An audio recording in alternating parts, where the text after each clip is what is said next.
సరే నా ఒక మన చరిత్రకు పోదాం. మరి ఇదైతే ఇదేంటి వరంగల్ జిల్లాలో సభనర్పుకుంటారు. వరంగల్ జిల్లా పూర్వ పేరు ఏంటిదన్న ఓరుగల్లు. మరి ఇప్పుడు ఓరుగల్లు వరంగల్గా మారింది అంటే చరిత్ర అయితే అదే కదా. పేరునంత మాట్లాడనా ఇప్పుడు ఓరుగల్లు పుట్టి కాకతీయుల నాడు పుట్టింది, ఇప్పుడు వరంగల్ అయింది అని అనుకుంటున్నావా లేదా? కానీ కాకతీయులు పాలించింది వరంగల్ అని చెప్పుకుంటాం. అలానే ఏదో మా అంటే పేరు పరంగానో కేసీఆర్ గారు నెక్స్ట్ కేంద్రానికి పోవాలని ఉద్దేశిస్తున్నారు, పేరు మార్చుకుని కావచ్చు, కానీ సిద్ధాంతం అయితే మార్చుకోలేదా? ఇంటికి పోయిందని మీరు అంటున్నారు అన్న. ఇంటికి పోలేదు కేసీఆర్. కేసీఆర్ ఆయన ఉన్నకానే ఉన్నాడు, ఎక్కడికి పోలేదు. గజ్వేల్లోనే ఉన్నాడు. గజ్వేల్ ఆయనే కాన్స్టిట్యున్సీ, మెయిన్ కాన్స్టిట్యున్సీ. ఆయన ఇంటికానే ఆయన ఉన్నాడు. ఫామ్ హౌస్ పోయినని ఈయన అనుకున్నాను, కానీ ఈయన ఉన్న సీఎం ఎక్కడికి వస్తాను? జూబ్లీస్ ఇంటికి వెళ్ళి బయటకు వస్తలేడు కదా. మరి బయటకు వస్తాను ఎప్పుడన్నా వచ్చి సచివాలయంకి వస్తాడా? సచివాలయంకి ఇంతవరకు దాదాపు సంవత్సరం నుంచి 6 నెలలు అవుతాను. ఒక్కసారైనా సచివాలయంకి వచ్చిందా? ఆ వచ్చిన సచివాలయాన్ని కూడా మంచి ముట్టుకున్న సచివాలయాన్ని ఆయన గేటు వాస్తు మంచి లేదు, అదే మంచి లేదని దాదాపు 3-4 కోట్లు వేస్తాయని. మరి కేసీఆర్ ఇప్పుడు ఫామ్ హౌస్ ఉన్నా కూడా కేసీఆర్ ని దేవుళ్ళకి కొలుస్తారు. ఇప్పుడు అయ్యా కేసీఆర్ నువ్వు ఉన్నప్పుడే మంచిగా ఉండే, నువ్వు ఉన్నప్పుడే రైతు బంధు మంచిగా వచ్చేది, నువ్వు ఉన్నప్పుడే ఇల్లు వచ్చేది, నువ్వు ఉన్నప్పుడే మాకు పింఛన్ టైంకి వచ్చేది, నువ్వు ఉన్నప్పుడే మాకు పింఛన్ వచ్చేది, నెక్స్ట్ నువ్వు ఉన్నప్పుడే మాకు తులం బంగారం వచ్చేది, సారీ ₹1,00,000 కళ్యాణ లక్ష్మి వచ్చేది. ఏదైనా పథకాలు అనేది ప్రతి ఒక్కటి ఇంటికి వచ్చిందన్న. ఆ ఇంటికి వచ్చింది కాబట్టి ఇప్పుడు గుర్తు చేసుకున్నాం. సరే జనాలు ఈయన చెప్పిన మాట, రేవంత్ రెడ్డి చెప్పిన కల్లువలు మాటలకు ఆ చెప్పిన డైలాగులు చెప్పి చెప్పి చెప్పి జనాలు అట్లా మొబిలైజ్ చేసి చేయొచ్చు. అప్పుడు జనాలు ఏమనుకున్నారంటే మార్పు కోరుకున్నారు కావచ్చు, కోరుకొని ఇప్పుడు ఏమనుకున్నారు, సరే ఏమైనా వస్తే రేవంత్ రెడ్డి ఏమైనా చేస్తారు కావచ్చు అనుకున్నారు. కానీ రేవంత్ రెడ్డి వచ్చి చేసింది ఇంతవరకు ఒక్క హామీ. ఆయన 6 గ్యారంటీలు అన్నారు. 6 గ్యారంటీలో 13 హామీలు ఉన్నాయి అన్న. నెక్స్ట్ మొత్తం ఆ యొక్క మొత్తం ఏంటిది 420 హామీలు ఉన్నాయి. అంటే ఇంతవరకు ఏంటి ఒక్కటి కూడా సరిగా నెరవేర్చలేదు. ఆ నెరవేర్చిన హామీలు ఎవరు ఒక్కటైనా ఇప్పుడు నెరవేరిస్తే ఆయన కూడా మంచిగా ఉండే కదా. ఒక్కటైనా కొత్తది ఏం పెట్టిండు? పెట్టిన కొత్తతో ఒకటి పెట్టిన ఏంటిది? ఆ యొక్క ఆడవాళ్ళు సిక్కులు పట్టుకొని ఆ బస్సులలో తన్నుకోవడం, కొట్టుకోవడం, సీట్ల కోసం వాళ్ళు మళ్ళా పాతకాలం తెచ్చిండు. మళ్ళీ ఇప్పుడు అయినా కూడా జనాలు ఆడవాళ్ళు అంటున్నారు, అయ్యా మాకి ఏమిటది ఆ యొక్క మీ ఉచిత బస్సు వద్దు, దేనికి? దానివల్ల లాస్ అయ్యేది మేమే. మా డబ్బు నువ్వు ఎవరికి ఇస్తాను? ఆ యొక్క కార్పొరేషన్కి ఇస్తాను. ఆ డబ్బులు రోజుకు 3-4 కోట్లు ఎందుకు మాకు? అదేదో మంచి పథకాన్ని పెట్టామని మహిళలే కోరుకున్నారు. ఆ మహిళలు కూడా మీరు అంటున్నారు మహిళలకు ఇస్తాను అంటున్నా. మహిళలకి ఎవరు ఏమన్నాడు? వాళ్ళు అడిగిరా మాకు ఉచిత బస్సు పెట్టమన్నారా? పెట్టమని చెప్పలేదు కదా.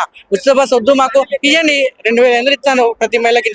ఇంట్లో పింఛనేమన్నాడు? ముసళ్ళకి ఇస్తే అవకిత్తలేరు, అత్తకిస్తే కొళ్ళకి వస్తుంది, కొళ్ళకి తత్తలే కదా. మరి అట్లా ఇవ్వమని చెప్పు. అట్లిస్తే జనాలు నిన్నే కోరుకుంటారు కదా.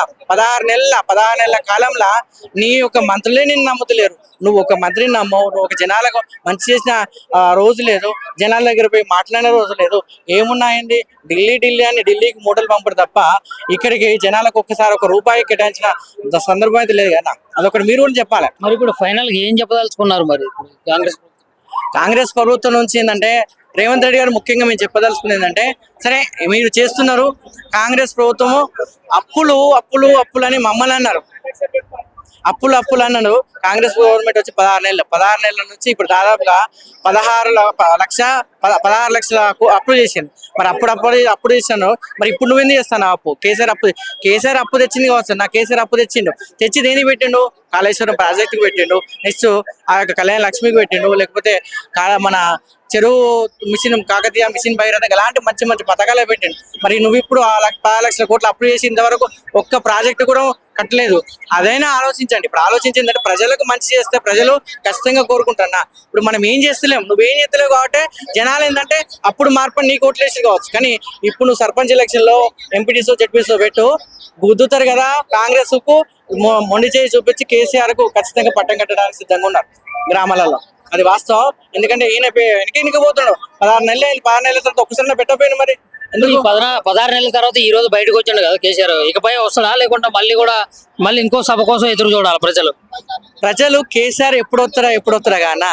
కేసీఆర్ ఎక్కడున్నా మా కోసం ఆలోచిస్తారు అనుకుంటారు.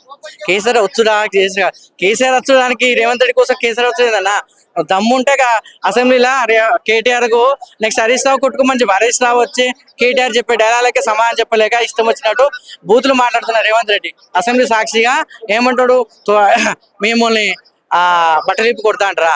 అలాంటి వాకులు కదా, అలాంటి వాటి కోసం కేసీఆర్ అసెంబ్లీకి అయినా నీకు బయటకు వచ్చిన ఈ ఒక్క సభకు కేసీఆర్ మాట్లాడతాడు.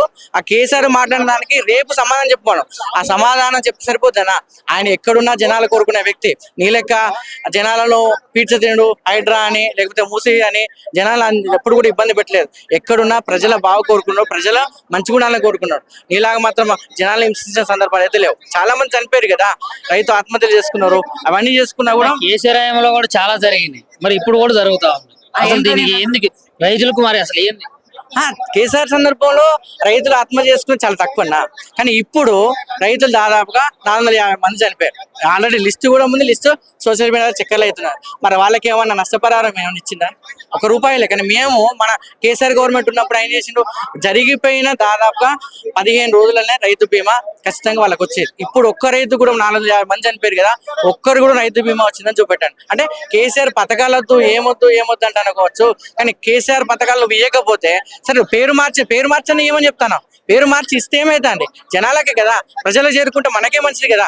కాంగ్రెస్ గవర్నమెంట్ రేవంత్ రెడ్డి ఇంకా 10 సంవత్సరాలు ఉంటాడు కావచ్చు, ఉంటే మంచిది, ఆయనకే కదా మంచిది. ఇప్పుడు దాదాపు 40 సంవత్సరాలు, ఇంకో 10 సంవత్సరాలు రేవంత్ రెడ్డి సీఎం గా కోరుకుంటారు జనాలు.